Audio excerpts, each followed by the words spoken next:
Going on? Are we recording? Okay, we got it. So,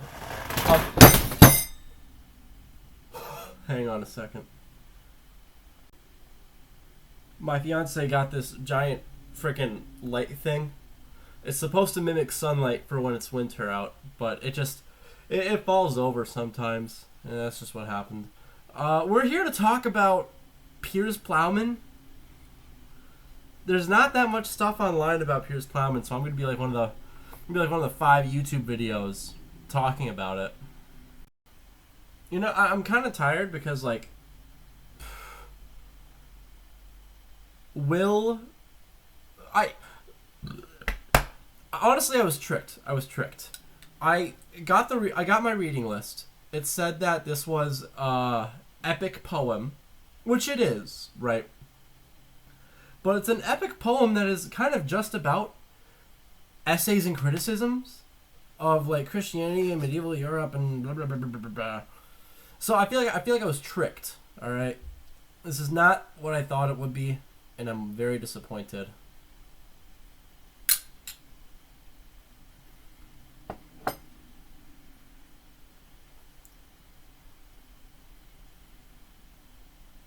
I think the main character, he's kind of a chud. He's just sleeping all the time. The whole book is like in dream sequences. That's why I uploaded that one short that got somehow 1.5 thousand views or some garbage. But yeah, so the whole thing's a dream. It talks about Christianity a lot. People that do gardening, a plowman. You know, because that's what his name is. You know, people around this time, they didn't have last names, so your last name was just Smith if you were a blacksmith. You know, like, and that's where some of the last names came. But his last name is Plowman, Piers Plowman. Yeah, I just don't know what to say about this. I guess I like that it was short. It was only about a 4-hour listen. So it took like 8 trips back and forth from my work. It's all right. It's all right. If you just look up Piers Plowman, I listened to the audiobook. You can see one of my comments on there. I just wrote like, I don't get it, and then one of my comments is also just another personal timestamp because I left off in a weird place. It's just not my favorite. Genuinely, I'd give this one. It is passing grade. I'm not sure if I'm ever going to give anything an F, really, because it is important. It is so good. I'd give it a D plus though. It gets a D plus. All right, it's just right at the bottom of being good. You know, it's not great. You know, it's gonna hurt. It hurts the GPA. I just found it really boring. You know, they're speaking in Latin and they're translating it then like right after he says it. So it's just wasting more of my time if I just got the first translation. Yeah, that's just boring. Bro, I've got Gemini here to talk about it for me, and it's still just bad jokes. Like it's just, it's even making jokes about how boring the text is. Look at this. Why did the dreamer fall asleep by the Malvern Hills? Because he tried to read the B text in one sitting. That shouldn't be. That's not like funny exactly, but you know, it's. I don't know. I don't know. I'm just so upset, man. I'm so upset. Why are you doing an epic poem in the 14th century? And why are you making it all a dream? This epic poem did not have to be a dream. Say it takes place in a far off land with just the friggin' king with all these people just talking. You just have it actually happen. Why is everything in a dream? It doesn't have. It literally, like narratively, it does not have to be. Why is that an extra added layer? I'm not understanding. Loker, can you fuck. Let me try that again. Yeah, genuinely, I got it that time. I think I need to hop on the treadmill again. This is what I was listening to on the treadmill, and I genuinely feel like I wasted a workout. I just wasn't enjoying myself. Like, I've got more books lined up to read. And actually, you know, what I want to do is I've got Wuthering Heights right here. I don't think it's the full translation because this is a small ass book. But for the purpose of reading this, then watching the movie, I feel like this is gonna do just fine. Oh wait, is this? Well, it's Emily Bront, so it's not a redoing like based off the movie. Oh gosh, never mind. Look at that. Look at that. Look at how tiny that text is. So okay, all right. This might be the actual full book. But we got some books from the other. Hang on.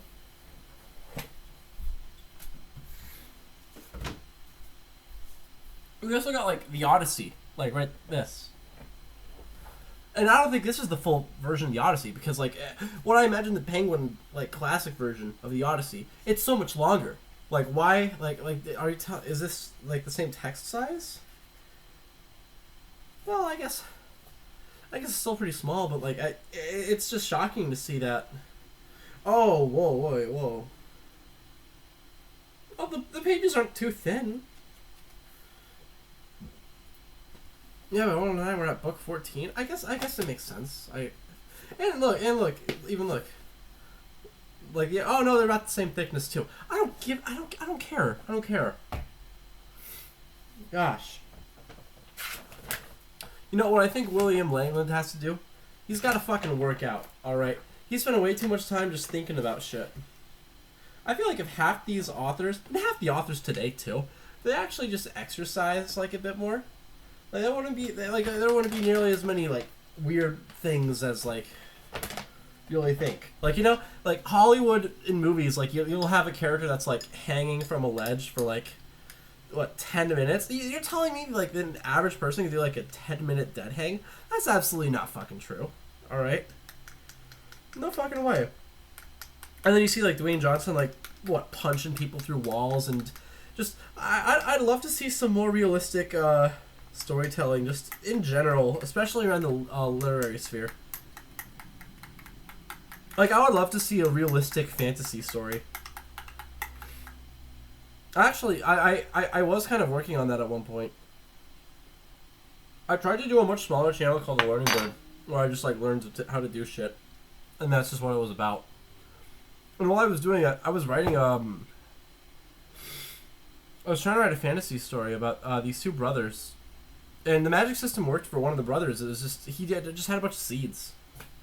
We're not even talking about William Langland's freaking Piers Plowman anymore. Hey, let me redirect. Yeah, they talked a lot about mead. I don't know what that was about. The language here, sometimes it such befuddles me when I'm trying to do some other things and to listen to a story. And I get it. You know what? But you know what? The whole point of this channel is that I'm not a scholar, right? I'm not even good at reading. I'm not even that smart. So like, I can't understand what's happening in the story because like I end up zoning out. If I zone out, you know what? That's partially the writer's problem. All right, maybe it's my modern attention span, maybe, but if my attention cannot be kept by any piece of literature, I'm not entirely sure how worthy it is of attention in the first place. Hang on, I'm done with my protein shake. I gotta put this milk away. Hang on, you know what? I got something to say. Just because what you're doing is social critique doesn't mean it's good. Okay?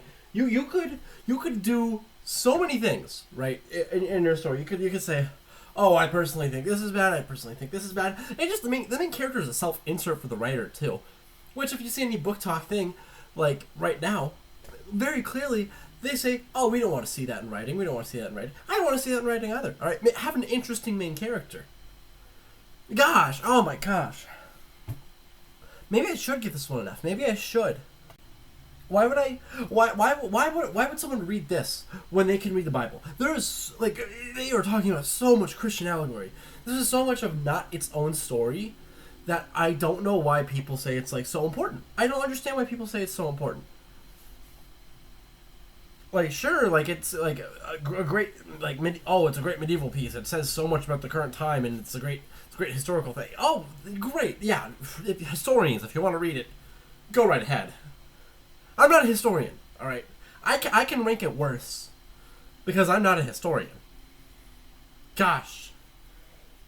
You know, this is... I did not think I would crash out this much in this video, but, like, what did I listen to for 4 hours? I feel like I wasted my time. Ay. You know, one thing I am happy about is that I got to hit arms when I was listening to this. When I listen to this, I get to work out. That's not... Dude, look at my freaking... It's not nothing. It's not... Look at my arms. I'm getting somewhere, guys. I'm getting somewhere. And you know what? I'm losing a lot of weight, too. I know you saw me guzzle down on freaking Greek yogurt and blueberries and honey, and then a protein shake. Dude, that's a solid post-workout thing to have, all right? Do you know how much fruit I've been eating? I've been eating so much fruit. I had, like... Oh, my gosh. I had, like, 4 bananas yesterday. Just happenstance. And then, an orange... A lot of oranges. We're out of bananas and oranges now. I gotta get more bananas and oranges. Bananas and oranges are friggin' peak, dude. You know, they did a study, right? They had everybody eat like 200 calories of different foods, and the most filling fruit they had was oranges. Oranges are goated. Then they got what vitamin C keeps scurvy away, and if you can peel them right, they're kind of fun to peel. So like, hey, bro, get yourself some oranges, bro. William Langland, he would not be as pissy about the medieval world if he had our modern California oranges. Motherfuckers back then were just eating potatoes, carrots, and kale. I don't know if they had kale back then. Again, I'm not the historian. But they were just eating so much shit and cooking it so bad. Their lives were miserable. Of course the people in the upper class were doing a lot better in this story because they're just eating better. You know? It's like Charlie Kelly said, right? Dragons are the food for the poor people, and dragons actually eat gold. That's why they hoard so much of it. Listen, I'm gonna give it an F.